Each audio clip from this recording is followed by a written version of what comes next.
Thomas has friends all over the island of Sodor.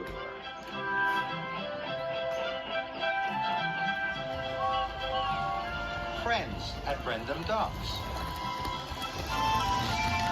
And friends at the farm. All of the engines are Thomas's friends. And so are all of the children. One night, there had been a summer storm on the island. Sir Topham Hatt came to Tidmouth Sheds. He looked very serious.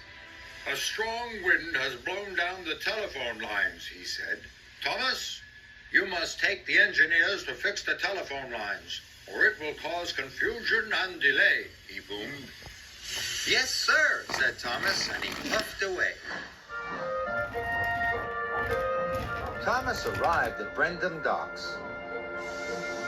The telephone engineers boarded Annie and Clarabelle. Then Thomas noticed something in the sky. Thomas thought it was the most beautiful thing he had ever seen. Look at all those colors, Edward, gasped Thomas. Red and blue and yellow and green. That's a rainbow, puffed Edward wisely. That old story says you'll find something magical at the end of a rainbow. Something magical, gasped Thomas. That sounds wonderful. I must find the end of the rainbow right away. And he reached away as fast as he could. Thomas had to stop at a junction. The rainbow was overhead. Percy was already waiting there. Hello, Thomas, Percy tooted cheerfully.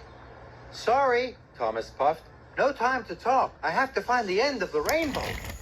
And he chucked quickly away.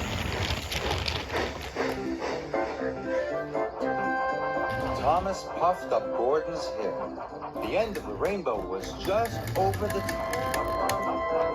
But when Thomas reached the top, the end of the rainbow had moved.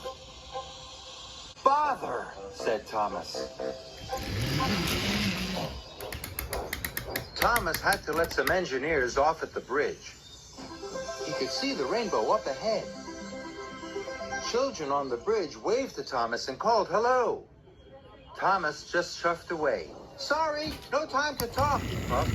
I have to find the end of the rainbow. Thomas took the telephone engineers all across the island. Over the hills and through the valleys. All the time he was looking for the end of the rainbow. Must find the end. Must find the end, he puffed. When Thomas passed Henry, Henry asked him for some help. Sorry, cried Thomas. I don't have time to stop. I'm looking for the end of the rainbow.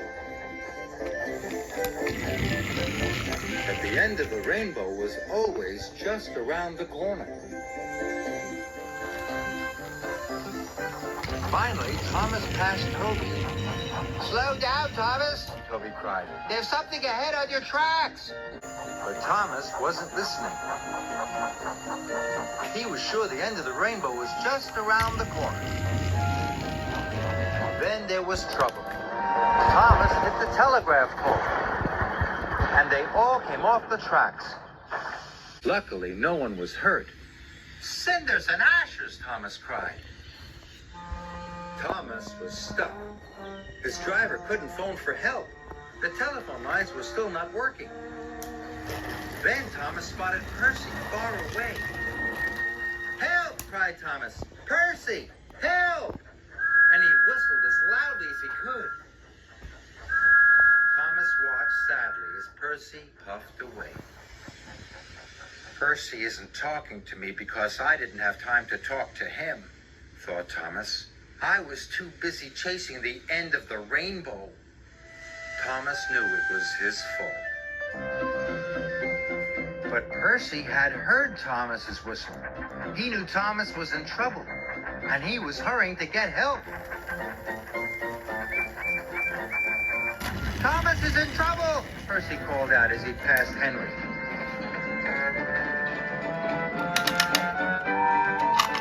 Then Henry told Bertie the bus.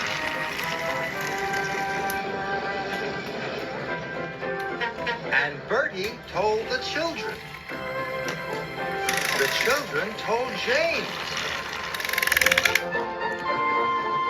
James told Harold the helicopter. And Harold the helicopter told Harvey. Harvey set off right away. Harvey found Thomas in no time at all. Soon he had them all back on the tracks.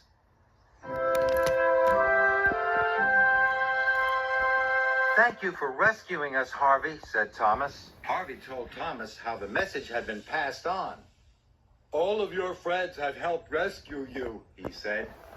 Thomas was very happy indeed. Thomas puffed along. The rainbow was still in the sky. But Thomas didn't try to find the end of the rainbow. He worked as hard as he could until all the telephones were working again.